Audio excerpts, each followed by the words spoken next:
Hola a todos y bienvenidos un día más a este tiempo de estudio y de meditación en la palabra de Dios. Mi nombre es Carlos Muñoz y en nombre de la Iglesia IRE les doy la bienvenida a este canal, este espacio, este canal que hemos abierto para que todos aquellos que estén interesados en conocer, en estudiar las Escrituras, en conocer de Dios, pueden venir aquí y aquí en este espacio eh, hay un lugar abierto para que cada uno pueda tener la experiencia, la hermosa experiencia de estudiar la palabra de Dios, pero también de conocer el propósito de Dios para cada uno de nosotros. Y en el día de hoy vamos a continuar con nuestro estudio del libro de Números, este hermoso libro que nos regala el Señor, donde nos está enseñando acerca de la travesía de los hijos de Israel por el desierto hasta llegar a la tierra prometida.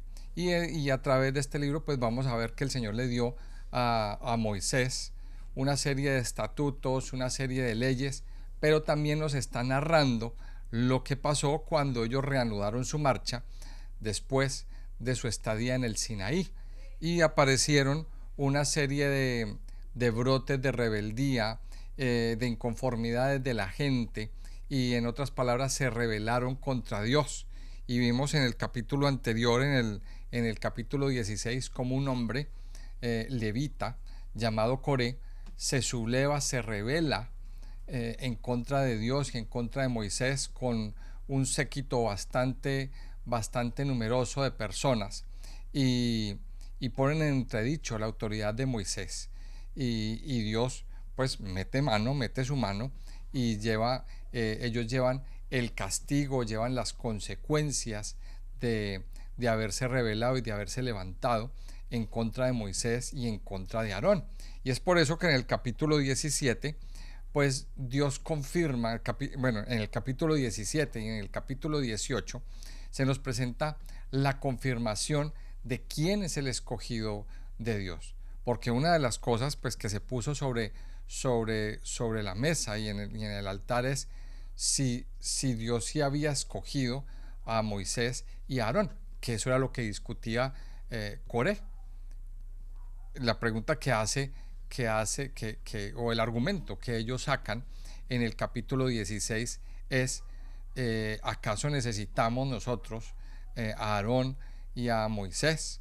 ¿Acaso nosotros no somos santos y nosotros pues no somos escogidos de la congregación? En otras palabras, nosotros no necesitamos esa autoridad. Era una especie de anarquía que estaban, eh, que estaban cultivando dentro de sí. Y bueno, y Dios aquí en estos dos capítulos confirma quién es el escogido. Entonces nos dice en el capítulo 17, dice: luego habló Jehová a Moisés, diciendo: habla a los hijos de Israel y toma de ellos una vara por cada casa de los padres de todos los príncipes de ellos, 12 varas, conforme a las casas de sus padres, y escribirás el nombre de cada uno sobre su vara, y escribirás el nombre de Aarón sobre la vara de Leví, porque cada jefe de familia de sus padres tendrá una vara, y las pondrás en el tabernáculo de reunión delante del testimonio, donde yo me manifestaré a vosotros. Y florecerá la vara del varón que yo escoja, y haré cesar de delante de mí las quejas de los hijos de Israel con que murmuran contra vosotros. Y Moisés habló a los hijos de Israel, y todos los príncipes de ellos le dieron varas, cada príncipe por las casas de sus padres una vara, en total 12 varas. Y la vara de Aarón estaba entre las varas de ellos. Y Moisés puso las varas delante de Jehová en el tabernáculo del testimonio. Y aconteció que el día siguiente vino Moisés al tabernáculo del testimonio, y he aquí que la vara de Aarón de la casa de Leví había reverdecido y echado flores, y arrojado renuevos, y producido almendras. Entonces sacó Moisés todas las varas de delante de Jehová a todos los hijos de Israel, y ellos lo vieron, y tomaron cada uno su vara. Y Jehová dijo a Moisés: vuelve la vara de Aarón delante del testimonio, para que se guarde por señal a los hijos rebeldes, y hará cesar sus quejas de delante de mí, para que no mueran. E hizo Moisés como le mandó Jehová, así lo hizo. Entonces los hijos de Israel hablaron a Moisés, diciendo: He aquí nosotros somos muertos, perdidos somos, todos nosotros somos perdidos. Cualquiera que se acercare, el que viniere al tabernáculo de Jehová, morirá. Acabaremos por perecer todos. Mire, el capítulo 16 nos narró cómo una gran cantidad de personas llevaron las consecuencias de haberse rebelado, de haber murmurado en contra de Dios y en contra de la autoridad. Nos mostró el Señor las consecuencias. Y aquí el Señor le dice a Moisés: bueno, Moisés, va a tomar de cada tribu, va a tomar una vara. Y de la tribu de Leví va a tomar la vara de Aarón. Y va a poner, o sea, la vara de Aarón le va a poner el nombre de la tribu de Leví. ¿Qué estaba diciendo el Señor aquí? En otras palabras, que Aarón es el cabeza, la cabeza de la tribu de Leví. Esto es lo que está confirmando, porque eso era una de las quejas que tenía el pueblo de Israel. Entonces, tome las 12 varas, llévelas al tabernáculo, déjelas ahí, y dice, Dios le dijo a Moisés: y yo me manifestaré. Y a través de un hecho sobrenatural se verá quién es el escogido de Dios. Y sí, la vara de Aarón reverdeció. Dice que la vara de Aarón había reverdecido, echado flores y arrojado renuevos y producido almendras. O sea, el Señor hizo algo sobrenatural para demostrar quién era el escogido de Dios. Pero aquí, en este pasaje, en este capítulo 17, nos encontramos primero estamos ante un milagro, pero también este milagro nos comunica algo más allá que usted y yo tenemos que entender. La vara de Aarón, o las varas que se utilizaban en este contexto, pues eran varas secas, eran pedazos de rama o pedazos de un árbol que se habían cortado, y pues ellos la utilizaban como representación, como símbolo de la autoridad. Era un símbolo, pero en resumen era un pedazo de madera, una rama de árbol, en este caso el árbol que estaba mencionado para la vara de Aarón era una rama de almendro, era una vara de almendro, pero en resumen era un pedazo de madera seco, que seguramente había sido pulido. Bueno, no sabemos en qué condiciones estaba, pero estaba seco, porque al quitarlo del árbol, pues la rama se seca. O sea que estaba muerto. Pero ¿qué hizo el Señor aquí? El Señor le dio vida otra vez a esa rama seca. Y esto, si lo llevamos a términos ya mucho más espirituales y más profundos, nos simboliza y nos muestra la resurrección. Esto nos está mostrando el poder de la resurrección.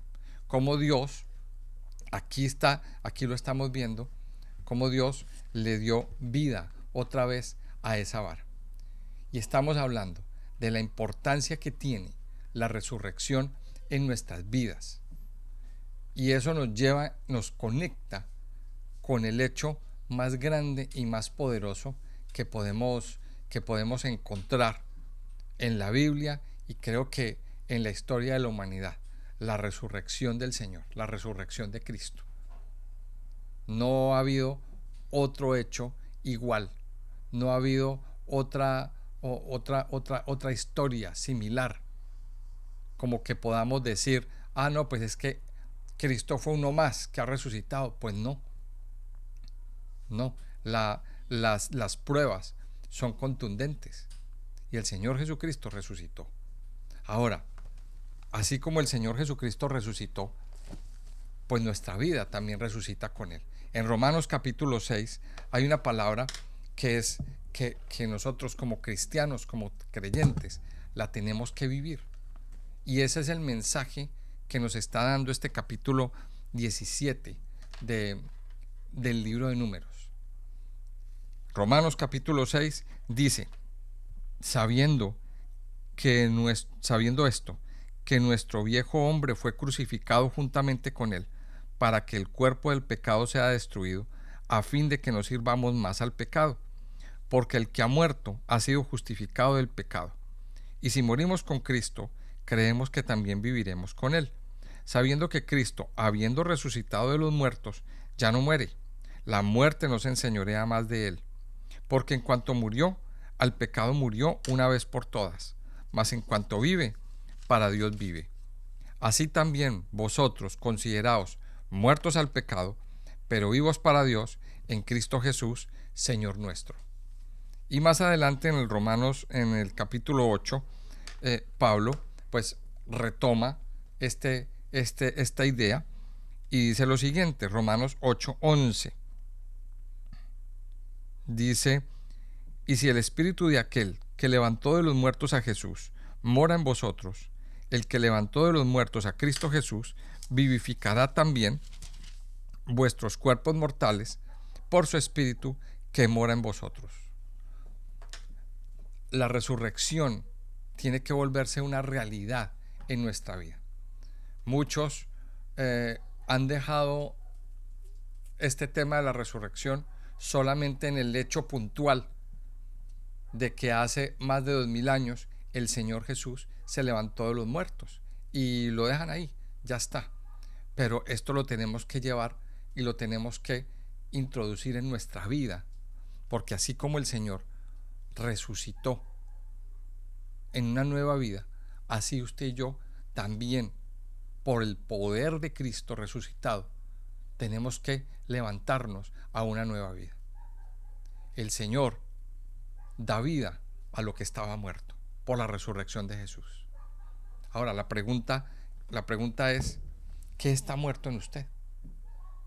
Porque ahí en Romanos capítulo 6 nos dice que por la resurrección de Cristo el Señor vivificará nuestros cuerpos mortales, o sea, nos dará vida juntamente con Cristo. Entonces vuelvo a la pregunta: ¿qué cosa está muerta en usted? Permita que se active en su vida el poder de la resurrección. Esto es algo espectacular, que hoy tenemos que aprender a vivirlo, porque en nuestras vidas muchas cosas o están muertas o se están muriendo. Y piense en las determinadas áreas que hay a nuestro alrededor y que hay en nuestra vida. Nuestra área física, por ejemplo, nuestra área familiar, nuestra área financiera. ¿En qué área necesitamos volver a tener vida? Hoy, en el nombre de Jesús, tenemos que activar el poder de la resurrección. Si usted y yo decimos que creemos en Cristo y que somos hijos de Dios, que tenemos a Cristo en nuestra vida, les recuerdo esto: Cristo resucitó, no se quedó muerto en la cruz, y tenemos que creer en un Cristo resucitado, en un Cristo que volvió a vivir después de la muerte, y que vivió y que vive para darnos vida a usted y a mí, para que experimentemos vida. Él mismo lo dice en el Evangelio de Juan: yo soy la resurrección y la vida. El que esté muerto vivirá. Eso no lo dice la palabra. Él es la resurrección. Y recordemos también en la carta a los Hebreos se nos dice que el sacerdocio de Cristo es mucho mejor que el sacerdocio de Aarón. O sea, es superior al sacerdocio de Aarón. Él es el sumo sacerdote. Téngalo siempre presente. Y esto era lo que nos estaba diciendo aquí, este pasaje del capítulo 17. En el capítulo 17, Dios a través de este milagro confirma que el escogido, que el sacerdote escogido es Aarón, que la casa escogida es la casa de Leví. Porque recuerde también esto: Moisés también era del levita. Moisés también era de la casa de Leví. Él no era de otra tribu, él era de la casa de Leví. Ahora, en el capítulo 18, Dios da unos parámetros para los sacerdotes y pone, o sea, recuerda y pone sobre la mesa las reglas, las normas, cómo deben vivir los sacerdotes, cómo deben vivir aquellos que sirven en el santuario, que sirven en la casa de Dios. Entonces, primero nos dice acerca de cuál es la tribu escogida. Y aquí en el capítulo 18, el Señor está recordándole al pueblo que el sacerdote tiene un privilegio muy grande, tiene una responsabilidad muy grande delante del pueblo. Pero también el pueblo tiene una responsabilidad y unos deberes que cumplir. Y aquí nos habla del sostenimiento que Dios le da a los sacerdotes y a los levitas. Los levitas y los sacerdotes, ellos no tenían tierra, ellos no tenían cultivos. Entonces, aquí hay dos familias. A ver, hay dos secciones. El clan sacerdotal y el resto de los levitas. En general, la tribu de Leví no tenía heredad. Ya se nos ha dicho en capítulos anteriores que la tribu de Leví le pertenece a Dios, porque Dios compró. O sea, recuerda que aquí hubo una redención de los primogénitos y Dios compró la tribu de Leví. O sea, Dios escogió la tribu de Leví para el servicio de Dios, para el servicio del santuario. O sea, ellos no tenían tierra, ellos no cultivaban, ellos no comerciaban. Entonces la pregunta es, ¿de qué vivían los levitas? O sea, ¿cómo iban a vivir? Si mientras los demás de las otras tribus tenían que trabajar, tenían sus empresas, tenían sus cultivos, de lo que fuera, tenían su ganado.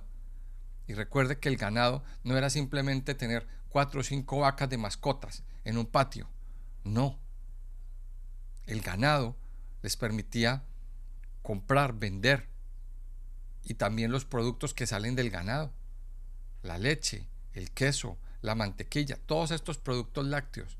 De las ovejas vendían la lana, con eso vivían, con eso comerciaban. De la vaca, bueno, todo esto, todo el ganado era para la subsistencia, era su negocio, era un negocio, y es hoy en día un negocio bastante lucrativo. Pero los levitas no tenían empresas, no tenían negocios. ¿De qué vivían los levitas? Pues aquí en el capítulo 18 se nos aclara. Dice aquí, empezando este capítulo, dice: y Jehová dijo a Aarón: tú y tus hijos y la casa de tu padre contigo llevaréis el pecado del santuario, y tú y tus hijos contigo llevaréis el pecado de vuestro sacerdocio. Bueno, aquí cuando leemos la palabra de Dios en la Reina Valera, se nos dice que el Señor le habló a Aarón. Yo estudiando este pasaje me pareció un poquito extraño, porque si leemos los pasajes anteriores que hemos leído y que hemos estudiado, pues siempre se nos dice que Dios le habló a Moisés. Y siempre se nos dice: y habló Jehová a Moisés. Siempre le hablaba a Moisés. Pues esta no es la excepción. No sé por qué razón, y me gustaría saberla, no sé por qué razón, el que tradujo la Reina Valera puso esto aquí. Pero lo que dice realmente en el original es: Yahweh habló a Moisés. Mire que aquí tenemos nosotros que aprender a estudiar como un poco más de profundidad. O sea, Dios le habló a Moisés. Seguramente, como en otras ocasiones, le habrá dicho también, que en varias ocasiones Dios le habla a Moisés y le dice: dile a Aarón y a sus hijos que tal cosa. Bueno, aquí era una palabra para Aarón, era una palabra directamente. Dice: tú y tus hijos y la casa de tu padre llevaréis el pecado del santuario. ¿Qué significa llevar el pecado del santuario? Ustedes a partir de ahora van a ser responsables, y ustedes van a ser responsables, dice aquí: y tus hijos contigo llevaréis el pecado de vuestro sacerdocio. O sea, en otras palabras, lo que Dios les está diciendo aquí es: tengan cuidado de cómo van a vivir, de cómo van a ministrar al Señor. En este capítulo 18 se nos está hablando del cuidado que Aarón y sus hijos y la casa de Leví debían tener a la hora de ministrar. Recordemos que en el libro de Levítico lo vimos sobre todo cómo Dios le puso a Aarón y al sacerdocio unas normas bastante estrictas, unas normas bastante grandes y bastante fuertes de cómo debían vivir, de cómo se debían vestir, de que no se podían contaminar, de que no podían estar en contacto con ciertas personas porque se contaminaban, porque ellos estaban ministrando las cosas santas del Señor. Dice el versículo 3, y guardarán, el versículo 2, y a tus hermanos también, la tribu de Leví, la tribu de tu padre, haz que se acerquen a ti y se junten contigo y te servirán, y tú y tus hijos contigo serviréis delante del tabernáculo del testimonio, y guardarán lo que tú ordenes y el cargo de todo el tabernáculo, mas no se acercarán a los utensilios santos ni al altar, para que no mueran ellos y vosotros. Se juntarán pues contigo y tendrán el cargo del tabernáculo de reunión en todo el servicio del tabernáculo. Ningún extraño se ha de acercar a vosotros. Y tendréis el cuidado del santuario y el cuidado del altar, para que no venga más la ira sobre los hijos de Israel. Porque he aquí, yo he tomado a vuestros hermanos los levitas de entre los hijos de Israel, dados a vosotros en don de Jehová, para que sirvan en el ministerio del tabernáculo de reunión. Mas tú y tus hijos guardaréis vuestro sacerdocio en todo lo relacionado con el altar, y del velo adentro y ministraréis. Yo os he dado el don el servicio de vuestro sacerdocio, y el extraño que se acercare morirá. Mire, aquí el Señor le está dando a Aarón, le está confirmando lo que significaba servir en la casa de Dios. Aquí él está confirmando lo que significa: yo los he dado, te he dado en don el sacerdocio. O sea que, en otras palabras, servir al Señor es el privilegio más grande, el regalo más grande que el Señor a nosotros como siervos nos ha dado. Y no podemos menospreciarlo. Y es mejor que cualquier otra cosa, que cualquier otra labor, que cualquier profesión que podamos tener en la vida o experimentar en la vida. Mire, hay personas que se han dedicado a los negocios y han sido muy fructíferos en sus negocios. Han tenido casas, han tenido dinero, han tenido buenos trabajos, han estudiado en las mejores universidades, pero no acaban de llenarse y de estar satisfechos. Lo que vivimos como servidores de Dios va mucho más allá. Mire, por ejemplo, la mayoría de las personas que consiguen dinero, que tienen casas, que tienen propiedades, se han tenido que hipotecar durante más de media vida. Han tenido que estar 30 años, 25, 30 años pagando una vivienda que no la van a alcanzar a disfrutar, que desafortunadamente el precio con el que compraron luego se va devaluando, se va deteriorando la vivienda, y así con todas las propiedades, lo que sea que usted tenga, un coche, un carro, una vivienda, ropa cara puede ser. Mire, y la gente se mata durante buena parte de su vida para pagar un piso, para pagar una vivienda que no la puede disfrutar todavía, no puede decir que es suya hasta que no la pague. Pero aquí tenemos, mire, un privilegio. El servirle al Señor es un privilegio muy grande. Y esto es un mensaje para todos aquellos que hemos decidido servir de alguna manera. Y si usted está sirviéndole al Señor en un grado muy alto o en un grado bajo, es la mejor inversión que usted puede hacer. Cuando usted va a la casa de Dios y dedica una hora de su tiempo a organizar, a limpiar, a poner en orden las cosas, a limpiar un baño, por ejemplo, a pasar la fregona, a pasar la escoba, a limpiar las sillas. Hay otros que dedican parte de su tiempo a hacer arreglos en la iglesia, por ejemplo. Mire, muchos pensarán, pero es que esta hora no me la pagan, este tiempo no me lo pagan. Aprenda esto, que lo que usted invierta en la casa de Dios, usted recibirá una recompensa en el reino de los cielos, porque no es una inversión echada en saco roto. Y ahí es donde nosotros tenemos que valorar esto. ¿De qué vivían los sacerdotes? Mire, Dios les entregó lo mejor. Si usted lee aquí en este pasaje, dice que el Señor les entregó la espaldilla derecha. Era para el sacerdote. Y ciertas cosas que aquí se nos dice, las primicias, el aceite, el mosto, el trigo, todo lo más escogido. Dice que presentaran en el versículo 12 de aceite, de mosto y de trigo, todo lo más escogido, las primicias de ello, que presentaren a Jehová, para ti las he dado. ¿De quiénes eran? De los sacerdotes. Las primicias que la gente daba le pertenecían al sacerdote. Ahora, viene aquí una pregunta, que es la pregunta que responde el apóstol Pablo en la carta a los Corintios.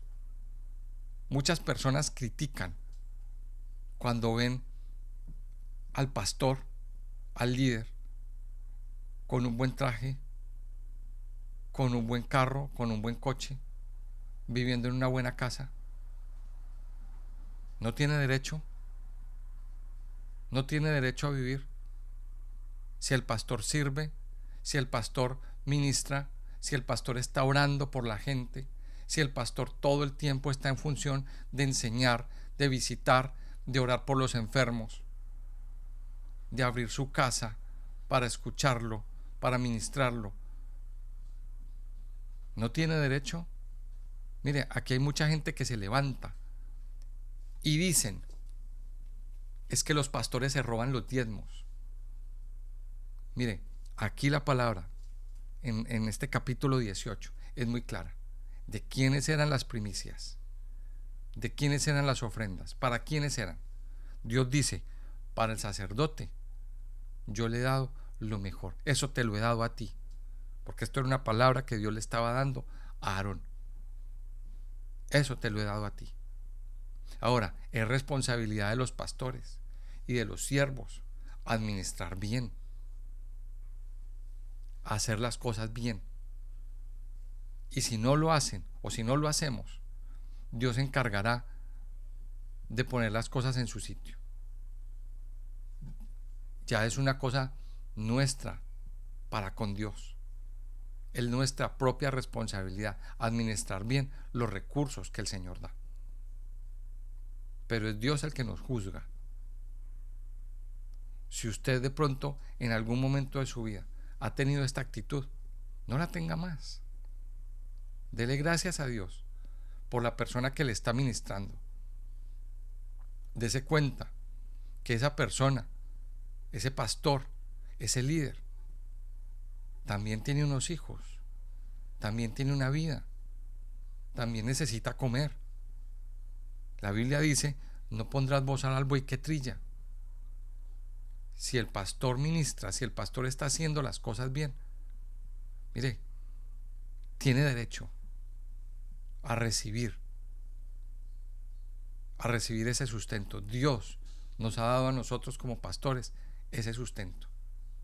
Y qué bueno sería que podamos decir que la iglesia da con libertad y que nosotros podamos expandir la obra de Dios y no tener que estar pensando en cerrar la iglesia porque no hay recursos. No puede ser.